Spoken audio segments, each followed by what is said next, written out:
Olá, cervejeiros, sommeliers, entusiastas de cerveja, bem-vindos a mais um episódio do Beer School. Primeiro eu quero agradecer por todas as centenas e centenas de comentários que vocês deixaram sobre a série de clarificação, pedindo que ela fosse uma série bem mais avançada. Então é isso que a gente vai fazer, essa é a nossa proposta. Eu vou aprender muito com essa série, espero que vocês aprendam também. E hoje a gente não vai falar de clarificação, porque para não ficar muito maçante assim, eu vou fazer igual com a série dos Knows, vou ir alternando. Então um dia falo de clarificação, outro dia falo de um assunto diverso. E hoje eu quero falar de um assunto que eu estava vendo uma revista de cerveja esses dias e acabei vendo isso e falei, nossa, tem que gravar senão vou me esquecer. Então vamos lá, hoje a gente vai falar sobre, sei lá, o airlock duplo ou o coletor de CO2. Vamos lá?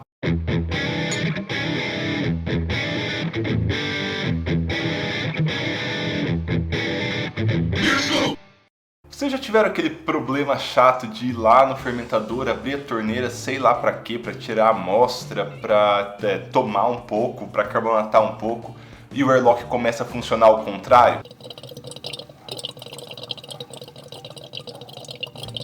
E dependendo da intensidade, se abrir muito rápido, o fluxo é tão alto que, além de entrar ar, e que já é uma coisa bastante prejudicial, puxa a água, às vezes uma água nojenta que fica lá no airlock, tem uns que eu já vi por aí que forma até um mofo por cima, ou em alguns casos sanitizante, se a pessoa usa iodo, imagina puxar iodo para dentro do fermentador. Pensa só comigo, você tem aqueles densímetros mais antigos que nem se usam muito hoje em dia, de 250 ml, você vai fazer 2 medições, depois a tua cerveja acaba inclusive esfriando. Então na primeira medição você vai tirar 250 ml para ler lá no densímetro. Todo esse volume que saiu de água ele vai entrar de oxigênio. De oxigênio não, de ar, né? O oxigênio é uma parte do ar.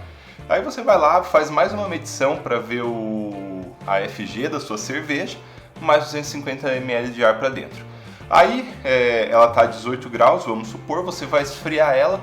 Todo aquele CO2 do headspace, ele vai contrair porque em temperatura menor ele ocupa menos espaço. Vai puxar mais uns 200, 300 ml de CO2 de ar para dentro. Então olha como é fácil puxar 1 litro de ar para dentro da tua cerveja. Eu sei que muita gente vai falar, mas não tem muito problema porque tem a câmara de CO2, a câmara de CO2 protege. Isso é só parcialmente verdade.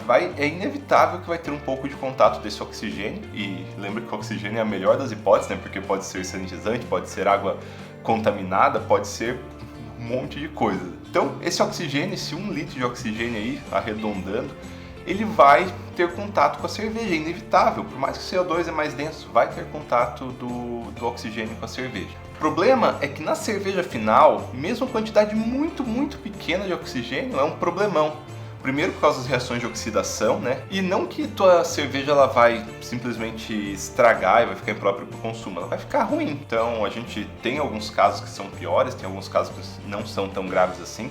Eu tenho alguns amigos de cervejarias realmente boas e realmente famosas que eles são assim totalmente oxigeniofóbicos e jamais admitiriam na cervejaria deles ter essa possibilidade de ter lá, sei lá, 1 litro de ar em contato com 20, 30 litros de cerveja. Só que tem casos que é pior, tem casos que não é tão ruim assim, não que seja bom, mas não é tão ruim assim. Então eu vou pegar os dois extremos aqui. Quando tem processo fermentativo, a levedura ela consome esse oxigênio, ele não fica sobrando como oxigênio potencial para reações de oxidação daquelas da pior espécie.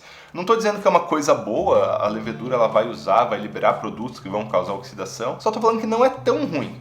Então se tua cerveja ela vai ter etapas de fermentação ou essa contaminação por oxigênio ocorreu durante a fermentação, sei lá, você pegou no auge da fermentação, tirou para medir a OG. Aí beleza, esse oxigênio aí ele é prejudicial, não tão prejudicial, nem compara com quão prejudicial é do que se fosse um oxigênio que ficaria na fermentação. Por quê? A levedura vai consumir ele. Mesma coisa acontece no caso do priming. Se você vai fazer priming, às vezes você faz trasfega, nessa trasfega existe um contato muito grande com o oxigênio e seria o único caso que eu acho viável fazer trasfega. Por quê? porque vai ter fermentação depois. O oxigênio é ruim, mas não vai ter o impacto ruim que é o oxigênio na cerveja final. São dois níveis assim muito diferentes de quão ruim é. Agora, o outro caso que seria o extremo, então esse é o extremo bom da contaminação por oxigênio, sendo ainda ruim, lembrando, tem o extremo pior, o extremo ruim mesmo. Você tira para medir o oxigênio quando acaba a fermentação ou quando a fermentação está muito fraca. Aí não vai ter célula para consumir o oxigênio mais. E esse oxigênio ele vai ficar dentro da cerveja verde agora e vai começar já a desencadear o processo de oxidação. Claro, ali a 0 grau isso vai ser quase irrelevante. E se você for fazer priming ainda, você não vai sentir tanto esses efeitos. Agora o problema é se você fez isso e vai carbonatar forçado. Aí, esse oxigênio todo ele vai estar presente na cerveja final.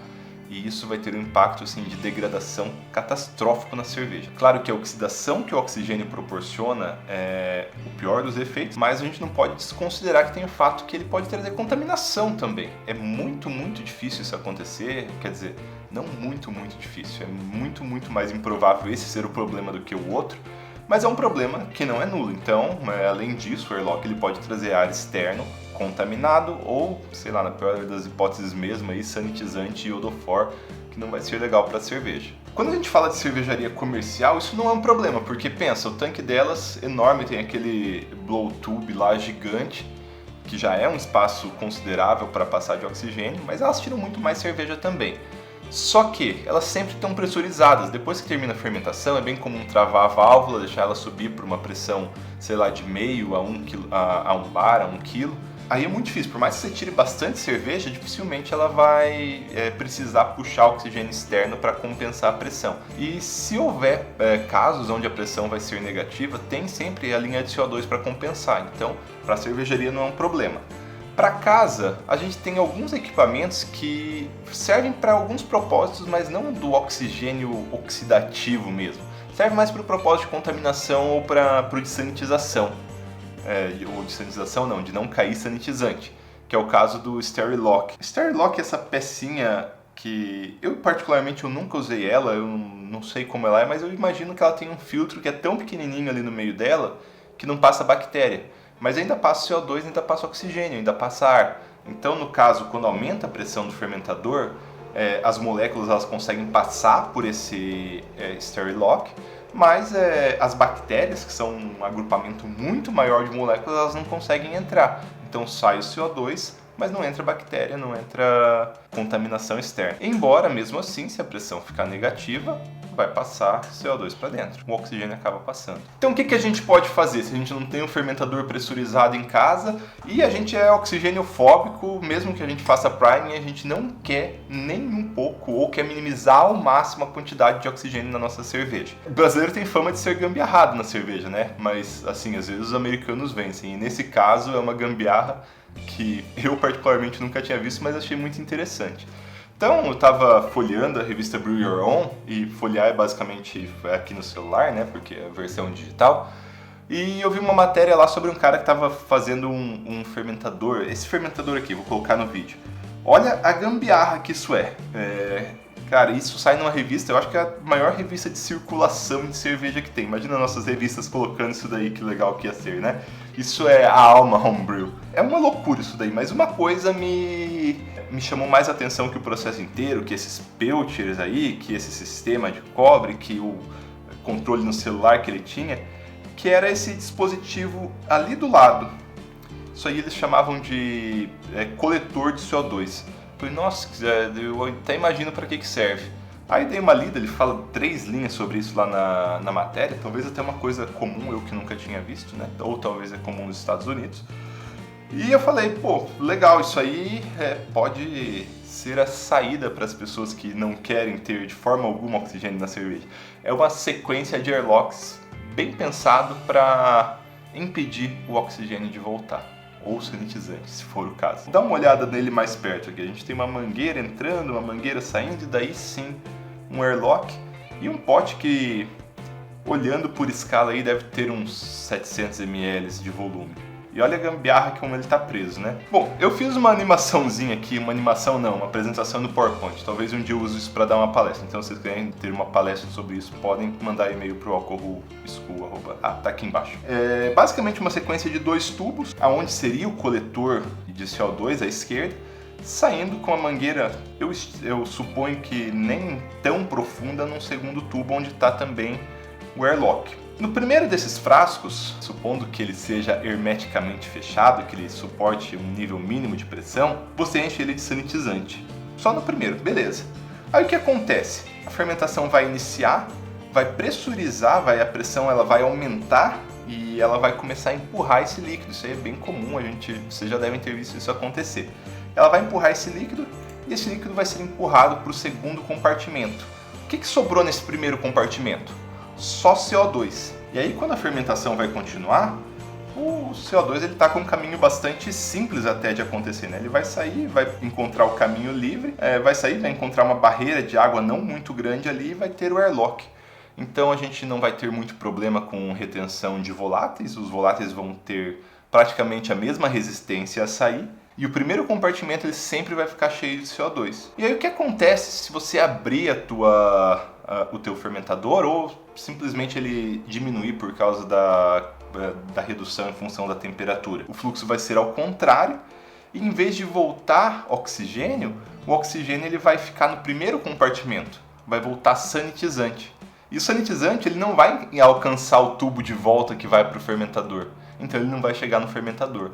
É um meio praticamente estéril de você fazer suas coletas e fazer e mesmo a contração aí pela temperatura, que acaba sendo inevitável em muitos casos. Cara, um sistema bem simples, até dá para tentar fazer um mais bonito que aquela gambiarra, mas se você gosta de gambiarra, eu acho que é bastante válido testar. Hoje é um vídeo um pouco mais simples, um vídeo um pouco mais demonstrativo de uma coisa que eu achei interessante, que eu não tinha conhecimento ainda, e eu tenho vontade de aplicar se eu continuar com esses fermentadores. Agora, dá vontade de passar para um fermentador pressurizado, seja um de inox, que tem um custo muito mais alto, ou de outros materiais. As vantagens são inúmeras e merecem até vídeo, como por exemplo, fermentação mais limpa, menor possibilidade de contaminação, carbonatação mais fácil, mas isso é assunto para outros vídeos, né? Então, pessoal, muito obrigado por ter assistido. Se você gostou, deixe seu like aqui e até semana que vem.